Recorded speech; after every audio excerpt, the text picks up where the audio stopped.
So when we talk about directional preference, what I mean by that is, does your body, does your spine like to bend forward?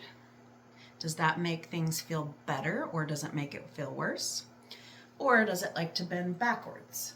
And same question, does that make it feel better or worse? For some people, you'll know right away. So you start to bend forward, you're like, that's not what my back likes. And that means you would have an extension preference if you don't like bending forward.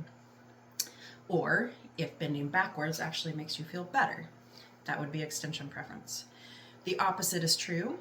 If you start to bend back and you're like, oh no, my back does not like that, it feels pinchy, and then bending forward makes it feel a little bit better, you would have a flexion preference.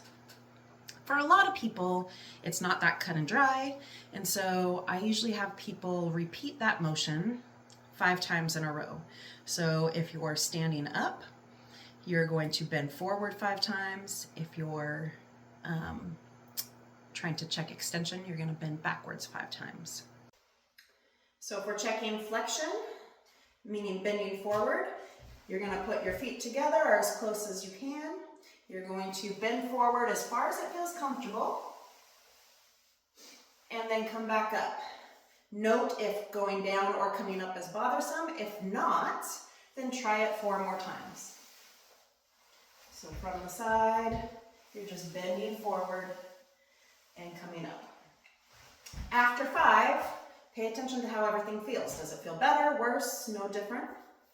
And then to check backwards or extension, same idea. You're going to bend backwards, come back. If that bothers you, that's as much as you do. If it doesn't bother you, then you're going to do it 4 more times. You're trying to go back as far as your body lets you, but stop if there's pain. Once you've done 5, pay attention to how everything feels. Is it better, worse, or the same?